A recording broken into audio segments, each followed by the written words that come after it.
Olá, nós estamos aqui com a Júlia Vitória. Ela é médica, especialista também em autismo, transtorno de neurodesenvolvimento. E é um prazer te receber aqui, tá? Muito obrigada por vir, tá bom? É um prazer te receber aqui. Hoje a gente vai estar falando um pouquinho do diagnóstico, trazendo tanto uma visão da psicologia, mas também uma visão da medicina, né? Dessa área que a gente precisa tanto também para a gente contribuir tanto para o diagnóstico e faz parte também. Eu vou passar a palavra para a Júlia, para ela se apresentar, contar um pouquinho da história dela, como ela começou nessa área. Pode falar. Muito obrigada. Bom, eu sou a Júlia Vitória, eu sou médica, eu sou graduada em pediatria clínica e pediatria integrativa. E através da integrativa foi que começaram a chegar até o meu consultório algumas crianças especiais. Só que chegou um momento onde eu tinha tantas crianças especiais em consultório que eu falei, nossa, eu preciso me especializar para poder atender essas crianças. E aí eu acabava olhando pelo olhar da integrativa, atendendo mães também, porque querendo ou não, para a criança estar bem, os pais precisam estar bem, né? E dela eu entrei também na formação em transtornos de neurodesenvolvimento, que engloba também o TDAH, o TOD, e aí eu me apaixonei, me encantei dentro dessa área pelo autismo feminino. Então eu acabei trabalhando tanto no diagnóstico precoce, mas também no autismo adulto tardio, na mulher especificamente. Queria que pra gente, dar continuidade, a gente começar com uma pergunta. O que é o autismo? Bom, o autismo ele é um transtorno de neurodesenvolvimento. Então ele é um transtorno que ele tem uma base genética e uma forte influência do meio que seria a epigenética. Por ser um transtorno do neurodesenvolvimento, né, é muito importante dizer que os sinais eles começam desde os primeiros meses de vida. Uma ou outra criança pode apresentar mais tardiamente, mas sempre aparece antes dos 3 anos de vida. Então, ninguém vira autista, né? Ninguém se torna autista. A gente nasce autista. Isso é uma pergunta que sempre aparece em consultório, né? O que está acontecendo com esse tanto diagnóstico de autismo? Vira moda, né? A gente recebe, às vezes, até coisas assim, as pessoas perguntando, né? E não, o autismo ele não é moda. A pessoa sempre foi autista. Quando a gente fala de um autismo tardio, como a doutora Júlia falou, sim, tem lá o desenvolvimento. Por isso, quando a gente vai fazer uma avaliação de autismo, né? Esse rastreio para saber se é ou não, a gente, mesmo sendo adulta, a gente vai buscar essa base lá atrás do desenvolvimento. Exatamente. Porque a gente precisa voltar. Porque ele apresentou sinais lá atrás, né? E o que acontece? Às vezes ele apresentou sinais lá atrás, e o que acontece que às vezes ao longo, ele foi crescendo, o que aconteceu com esses sinais ao longo da vida, da adolescência? Acontecia muito antigamente a gente não ter o diagnóstico, porque até os anos 70, 80, a gente nem falava sobre o autismo, não conhecia o autismo. E desde 2013, quando teve a mudança do DSM que separou o autismo dos outros transtornos globais de desenvolvimento, a gente conseguiu fechar diagnósticos. Então, se a gente for olhar, por exemplo, que antigamente era diagnosticado como deficiência intelectual, hoje se engloba no espectro autista. Os diagnósticos de deficiência intelectual caíram e de autismo subiram. Na pessoa adulta, como a gente disse, né, sempre teve. Só que, principalmente quando a gente fala de autismo feminino, quando a gente fala de mulheres, as mulheres elas têm uma facilidade muito grande em mascarar os seus sintomas. Então, elas se comportam muito bem, muito calminhas, muito quietinhas. E uma menina se comportando quietinha é normal. Um menino se comportando quietinho é um pouco estranho. A gente espera que o menino seja um pouco mais arteiro. Então, quando essas meninas vão chegando na fase de adolescência, como elas não aprenderam a socializar, que é um dos principais sinais ali, né, do autismo, elas vão acabando ficando mais isoladas, elas vão começando a sofrer bullying dos colegas, elas não conseguem se relacionar. E aí começam os diagnósticos, às vezes, pelas beiradas, né? Transtorno de ansiedade, transtorno de depressão. Mas às vezes era um autismo que essa menina veio mascarando durante toda a vida, e quando vai chegando nessa fase onde as demandas sociais estão muito maiores, ela começa a apresentar os prejuízos. Então, normalmente na escola, na faculdade, já na vida adulta. Quando a gente pensa nos critérios diagnósticos, né? Porque quando a gente fala de autismo, não é achismo. Sim. Ele tem que preencher critérios para a gente conseguir fazer esse diagnóstico, né? Isso. Quais são os critérios? Principal, que seriam os critérios A, seriam a dificuldade na comunicação e na interação social. Especialista e a direito. O que isso significa? Às vezes eu não sei como iniciar uma interação, eu não sei me comunicar muito bem, então observe que é da comunicação, não necessariamente é fala, porque muitas pessoas, eu já vi falarem para adultos, mas você fala, você não é autista. Autista fala, gente, muitos aprendem a falar e vão se adaptando ao longo da vida, né? Só que muitas vezes eu não sei como iniciar uma interação, eu preciso ensaiar muito para conseguir interagir, e se eu não ensaiei, eu me perco no script, eu não sei o que falar. Além disso, a gente pode ter alguns comportamentos, né, associados, que podem incluir as estereotipias. As estereotipias, elas podem incluir movimentos motores, de dedos, às vezes, de rodar um anel. A gente pode ter as estereotipias vocais, então faz sons como A gente pode ter as hipo e hipersensibilidades, então às vezes uma dor excessiva ao toques que normalmente não causariam dor, ou ao contrário, eu normalmente não sinto dor, então eu me machuco, queimo, caio e não sinto nada. Então tem uma junção, né, de critérios, então tem que ter essa parte da comunicação, tem que ter pelo menos 2 sensoriais também. E trazendo isso, complementando o que você falou, né? Quando a gente traz para o adulto, as pessoas falam assim, mas ele fala, conforme você disse, né? Só que ele sabe o esforço que ele está fazendo. Quando a gente está falando do nível de suporte de pouca coisa, né? Do nível 1, vamos pensar assim. Ele faz, mas ele está fazendo um esforço para conseguir. Né? Ele está ensaiando, às vezes já está evitando ir em algum lugar e que tem um contexto de habilidade social, que a gente vai pensar em tudo. Né? Se ele vem aqui no prédio, tem a recepção, ele vai ter que interagir. E ele sabe o esforço que ele está fazendo. Contato visual, nossa, mas ele faz contato visual. Você que é autista? Só que às vezes ele tá te olhando, mas às vezes ele tá te olhando. Ele aprendeu que ele tem que te olhar no olho. Só que ele tá tão focado em fazer isso, que ele não tá prestando atenção no que você tá fazendo. O tempo todo se policiando, né? Eu tenho que fazer isso, eu tenho que acenar com a cabeça, eu tenho que olhar no olho, foca, não desvia. Então, é um esforço excessivo. E os pensamentos fica dessa forma que você falou.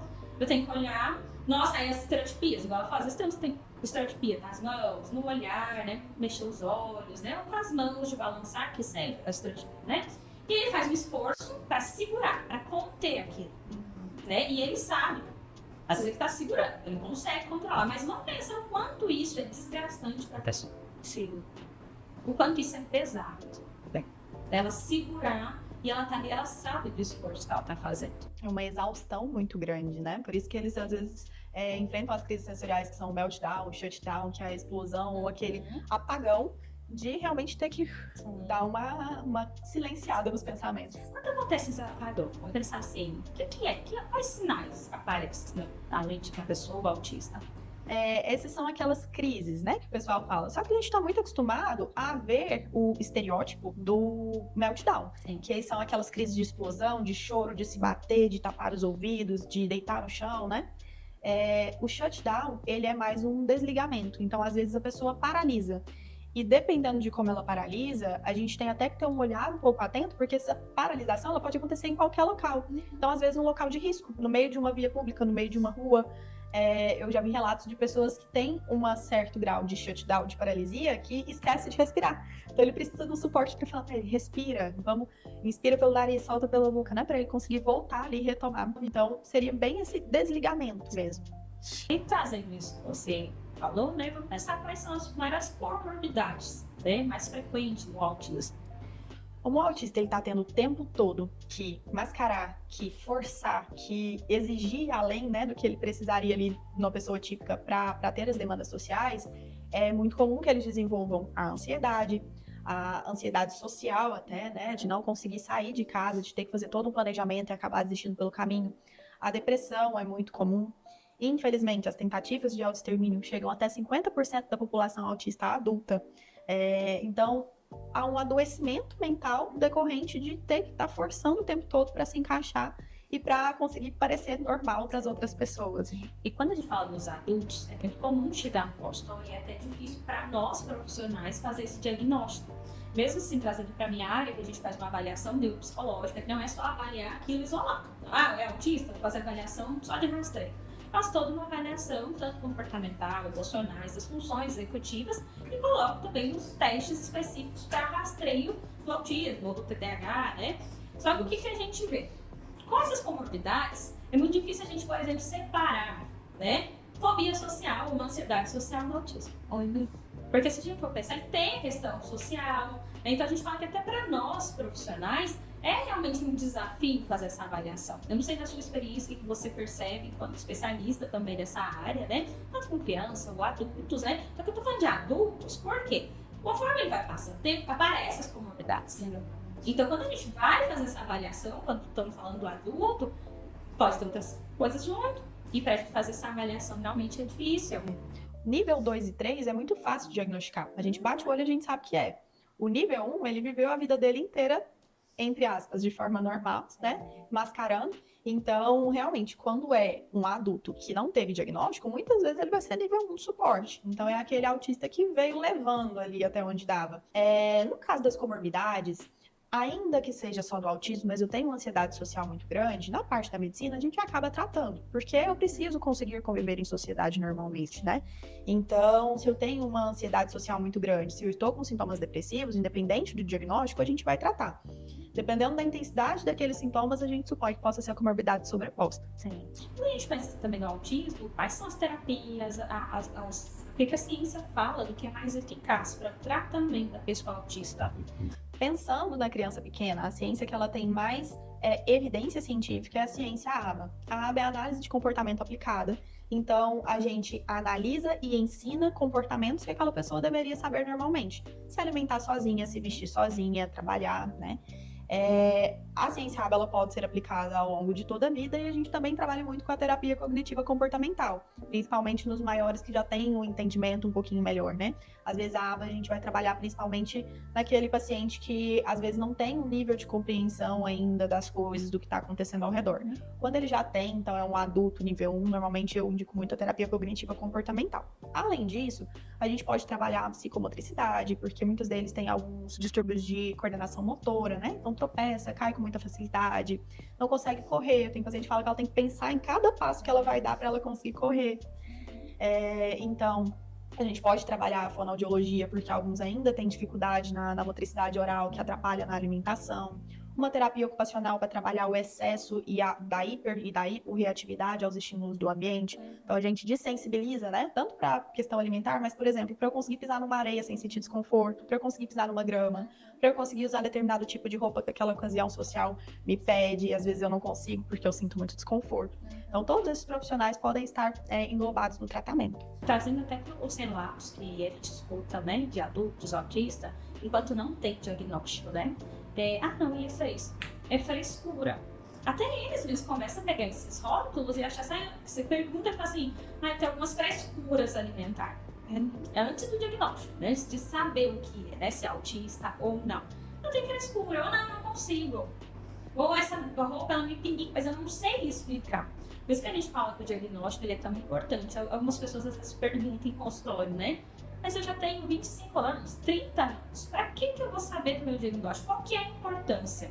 Quando a gente pensa na importância desse diagnóstico, eu preciso dizer que ele ajuda, ele salva vidas, né? Sim. Ele traz também lá atrás essa pessoa olhar para a infância, a adolescência e dar um nome para aquilo que era chamado de estranho, frescura, eu não me encaixo. Ele começa a nomear, então tem um nome. Ele começa a trazer um significado para o que ele viveu lá atrás. Desde que não sou estranho, não é que tá faltando uma peça, eu não me encaixo. Tem um nome para isso, né? E quando a gente consegue fazer esse diagnóstico, isso que a gente fala que é importante, independente da idade. É o seu direito de você também saber o nome ou aquilo que faz parte de você. Sim. O que eu mais ouço é que, eu sempre pergunto, né? Terminei a consulta, olha, tá aqui, seus critérios são esses, você realmente fecha, parece ser mesmo autismo. Como que você tá se sentindo? A maioria das pessoas respira e fala, é uma libertação. Porque a vida inteira eu ouvi que eu era estranha, que eu era fresca, que eu não sei o quê, e agora eu entendo por quê. Então, é justamente isso. Mas agora já chegou, às vezes tem muitas, eu já vi crianças que a gente diagnostica, eu falo, mas ela é igualzinha à avó dela. E a avó fala, eu sou igual ao meu neto. Então, mas já é a avó, já passou dos seus 50, 60 anos, o que adianta agora depois de velha? Ela vai, velha assim, né? Ela vai entender ressignificar todo o seu passado. E isso é o que muitas vezes, não entender por que eu sou diferente, por que eu não me encaixo, é o que adoece a pessoa mentalmente. Então, acho que ela encontrando o motivo para tudo isso, né? A chance dela se curar e viver bem dali para frente é muito maior. Conforme você falou, né? Tem até a questão do suicídio, que a gente sabe que é muito maior em pessoas autistas, né? E aí isso envolve muito isolamento. Porque essa pessoa às vezes não sabe o que é. Aí mesmo quando dá o diagnóstico, eu falo que é muito difícil, como terapeuta, nós como terapeuta também, psicólogos, fazer intervenção para tirar ela desse isolamento. Eu vou supor que ela está ali 40 anos nesse isolamento. 30 anos, evitando. Aí a gente tem que fazer todo um trabalho aos poucos para ir retirando ela desse isolamento. e desses pensamentos que ela já acredita que não é pra ela, que ela realmente não se encaixa, que nada faz sentido, né? Ela já escutou tanto que ela pega aquilo como se fosse realmente uma verdade. Aí a gente tem que ir trabalhando aos poucos para tirar essa pessoa do isolamento. Para ele entender que ele faz parte e como ele vai desenvolver, o que dá para ser feito, até para ele se respeitar. Por exemplo, assim, a gente está falando de alguns critérios que essa pessoa tem, de sinais e sintomas também, e ele também se respeitar. Mas assim, às vezes o meu tempo de tolerância é nesse momento, no contexto de habilidade social, por exemplo, num restaurante. Nesse momento eu consigo 1 hora, beleza, é o que eu consigo. Não que é nossa, vamos ficar ali naquela zona de conforto. Não. A gente vai buscar e aos poucos. Mas vamos pensar uma pessoa que não saía. Se ela ficar 10 minutos, isso já é uma evolução. Sim. E muito. Eu falo que aqui as terapias eu gosto de fazer presencial. Por quê? As terapias que eu faço com meus pacientes, lógico que se não tiver jeito, a pessoa está no isolamento, a gente vai começar assim, online, que é o passo, a gente tá falando de aos pouquinhos. Então, aos pouquinhos, não, então vamos começar uma terapia online, porque essa pessoa não dá conta de sair de casa. Mas pensa em a evolução. Começou online, depois a gente passa para o consultório. Então, a gente vai para o consultório aqui, tem a recepção. Ele vai ter que fazer o cadastro, ele tem que se organizar antes de sair de casa. Que hora que eu vou? Que roupa que eu vou? Eu tenho que comer antes. Vai chegar lá, tem que fazer assim na recepção. Ele tem toda uma organização e planejamento. Então, isso é importante também. Então, desde o processo de terapia, a gente já consegue fazer esse sair de casa, essa organização e mostrar para ele essa importância também. Né? De que ele consegue. Isso já é uma forma da gente, aos poucos, mostrar para ele assim, você consegue. Sim. Olha, às vezes não sair de casa, tá tudo bem, mas agora, olha a sua evolução, você já conseguiu. Nós estamos conseguindo, né? E isso também mostrar para esses pacientes adultos que por mais que aqueles pensamentos, aquelas crenças falam que eles não conseguem, se eles conseguem. Ele mesmo já faz tanto tempo, mas pra quê? É a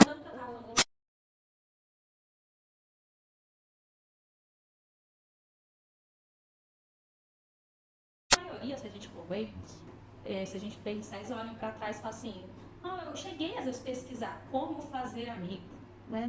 Como manter uma conversa. Já vi muita gente falar, não, eu li livro para entender como são as expressões faciais e linguagem corporal. Então eu entendo linguagem corporal, mas é porque eu estudei para isso. E se a gente for pensar, não é o que nós fazemos. Sim, é natural. É natural. Né? E eles pesquisam, né? Mesmo às vezes não sabia o nome daquilo. Mas chegou a pesquisar como fazer amigos, como manter uma amizade. E é engraçado a gente pensar sobre essa questão da amizade, a maioria dos adultos, os amigos são lá da infância. Tem essa dificuldade hoje de fazer amigos, seja na universidade, seja no trabalho, né? Então, aquela questão de como que eu vou iniciar, como manter, como que eu chego a esse ponto. E por conta também da literalidade, né, da racionalização ali dos relacionamentos, eu já ouvi muito falar, não, acabou o ensino médio, eu acabei as amizades, porque eu não estudo mais com ele, por que eu vou ser amiga dele? Não, ela era minha amiga, mas era minha amiga durante a faculdade. Acabou a faculdade, não tem mais por que ser amiga dela. Então, é muito aquele... Não é exatamente uma amizade, né? Aquele coleguismo para cada situação. Fora daquele lugar, você não é mais meu amigo. Isso a gente vê muito também, às vezes, a pessoa ter alguém como base, né? Seja na escola, na universidade, no trabalho. Se fulano não for, hoje eu não vou também não. Isso acontece, né? E pensando assim, sobre o preconceito, né? O que você tem visto, assim, em questão do preconceito, relatos, às vezes até de pacientes, ou você, como profissional, que você já escutou, né? Só voltando um pouquinho, vamos pensar na infância. Eu escuto muito, eu já trabalhei com autistas, né, na fase infantil, até precoce também, assim, desde a avaliação e intervenção também, né? Hoje o meu foco é mais adultos autistas, mas eu tinha muito isso, às vezes eu estou fazendo uma avaliação, e aí a gente encaminha para um profissional e a gente escuta assim, cada criança tem seu tempo. Então, cada criança tem uma curva de desenvolvimento a ser seguida. Se ela está passando muito do tempo daquela curva de desenvolvimento, da idade, se 90% das crianças desenvolvem esse comportamento com essa idade, não é normal que uma criança demore muito além dela para poder desenvolver. Então, na verdade, não existe essa história de que cada criança tem seu tempo, né? Isso é uma coisa que atrasa muito o diagnóstico. E, querendo ou não, se eu tenho uma criança que me dá sinais de autismo desde 1 ano de vida, e eu falo, não, vamos esperar até os 3 anos para poder fazer o diagnóstico. Eu já perdi mais que o dobro de tempo da vida dela que ela podia ter vindo intervindo, um tempo onde o cérebro estava ávido por informações, estava mais preparado para aprender, e eu perdi esse tempo esperando para ver se a gente fecha sem fazer nada, sem intervir, né? Então, isso é um problema muito grande e muitas vezes nós profissionais não estamos preparados para lidar com isso. Mesmo profissionais com especialização na área, a gente não aprendia sobre autismo nas faculdades, nas especializações até alguns anos. Então, uma coisa também que aumentou tanto o diagnóstico é que hoje a gente tem mais conhecimento, hoje a gente entende o que é o transtorno e seus sinais. Mas quando vai chegando na vida adulta, muitos profissionais falam essas questões de, mas você conversa. Mas você trabalhou até aqui, para que você quer diagnóstico agora? Você está querendo benefício? Como se o benefício fosse uma coisa tão fácil de conseguir, como se fosse para todos. E a gente sabe que não é. Então, existe muito esse preconceito. E, por exemplo, às vezes é um autista adulto que conversa, que consegue interagir, mas que sente muito desconforto, por exemplo, em uma fila de supermercado. E ele não consegue, né, às vezes, usar a fila preferencial, porque as pessoas falam, mas você é autista, então cadê seu cartão? Eu vi até um meme, cadê seu cartãozinho? Tá aqui. Mas esse aqui já tem mais 6 meses, não vale. Não, tá aqui atualizado. Mas não, você não vale, vai para outra fila, eu vou atender o próximo. Então, assim, existe todo esse estigma, né? As pessoas pensam em autismo, elas esperam alguém estereotipando na frente delas. E a pessoa que ela aprendeu a se comportar de acordo com a situação, ela não vai estar estereotipando, às vezes, ali na fila, mas ela tá com confortos internos. Ela sabe, tá sentindo, né? Você falando desse de não tem cara de autismo, né? Ou você olha, ou você fala, ou você trabalha, né? Às vezes que eu escuto muito de relatos, por exemplo, assim, tanto da família ou de adultos, por exemplo, assim, recebeu um diagnóstico, aí fala pra alguém, ou a família, fala da criança, né? Nossa, mas não parece. Mas é leve, não é? Nossa, mas é leve, né? Não tem cara de autista. Não tem cara de autista, é leve, ou não sabe nem como nomear aquela pessoa, né? Antigamente a gente tinha essa divisão, né, em leve, moderado e grave. Hoje a gente nem divide mais dessa forma. A gente divide por níveis de suporte, 1, 2 e 3.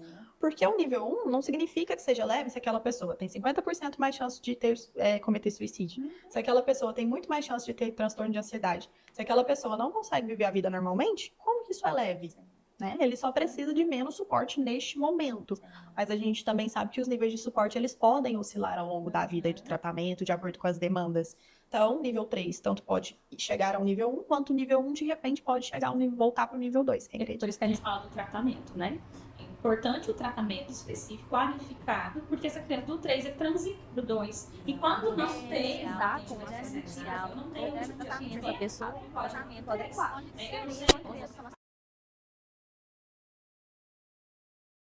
O nível, ou quando coloca, fala assim, nesse momento.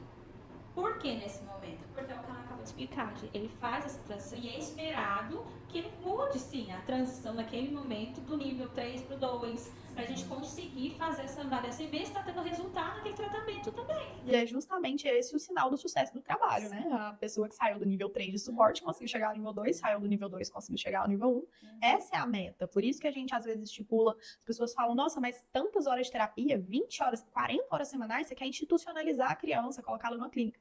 Não é assim, né? Essas 40 horas, elas são aplicadas no próprio ambiente, mas a gente quer ser intensivo nos primeiros anos de tratamento para que daqui a 2 anos a criança não precise mais de tanto suporte, que ela precise de 1 horinha semanal, 2 talvez. Quando a gente está falando do autismo leve, né? Ainda bem que mudou, né? Porque a gente sabe que a gente está falando do espectro, né? Quando a gente fala do espectro, pode ser que dentro do nível 1 de suporte, né? Ele apresenta características que outro do nível 1 também não apresenta, de alteração tanto para mais quanto para menos. Então, por isso que a gente fala e acredita que até vai mudar muito isso, né? Até de nível 1, 2 e 3. Quando a gente coloca ainda números, sendo muito sincera, fala assim, mas é 1, parece pouco. Não, tá tranquilo. É tranquilo, então não vou fazer nada sobre. Então, assim, não é que é pouco, a gente fala do espectro. Eu gosto de falar autismo, né? Sendo muito sincera. Por quê? Porque dentro, a gente sabe que tem as alterações para aquela pessoa. Por isso que a gente fala... Porque eu tô falando daquela...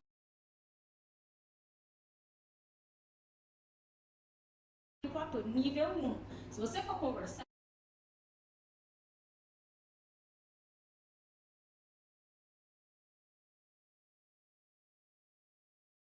Isso, por isso que a gente pode trabalhar, a gente pode trabalhar as avaliações, né? Tem mais alguma coisa que você quer me perguntar? A gente perguntar então, o adulto, né, que ele recém teve diagnóstico, ele não sabe por onde começar. Às vezes, eu já vi muitos que a porta de entrada são a psicologia, né? Pessoas que, às vezes, um familiar fala, eu não aguento mais a convivência com você, procura uma terapia, e na terapia descobre e acaba chegando ao diagnóstico. Mas, para essas pessoas, elas chegarem até você, né, o que você percebe com a evolução do tratamento. Por exemplo, hoje eu saí de uma pessoa que eu não conseguia sair de casa, agora eu sou uma pessoa que já consegue. Eu acho que as pessoas entenderem que é possível ter essa evolução, como ela ocorre, é muito importante para que elas consigam ter a iniciativa de falar, não, eu tenho diagnóstico, eu não vou engavetar isso aqui agora. Eu vou partir, eu vou agir, vou fazer alguma coisa, porque eu tenho possibilidade de melhorar minha qualidade de vida, né? Eu vejo, às vezes, algumas pessoas que só pegam o diagnóstico e falam, eu sou autista, é isso aí que você... E não faz nada sobre isso. Então, para a gente deixar essa mensagem final, né? Acho que a gente poderia falar um pouquinho sobre como essas pessoas se sentem, como elas se saem depois de algum tempo de evolução. Vou explicar um pouquinho. Às vezes acontece das pessoas chegarem até o consultório ou buscando, por exemplo, nossa, eu tô bem, tem algo. Ou eu li alguma coisa sobre autismo, ou meu filho recebeu um diagnóstico de autismo, mas eu era igualzinho meu filho. Ou eu tenho essas coisas também. Eles chegam assim, né? A gente faz todo o processo de avaliação, sim, tem o diagnóstico. Durante esse processo de avaliação, eu sempre passo alguns recursos para esses pacientes também, para eles já irem entendendo um pouco mais do que é o autismo, né? O que é.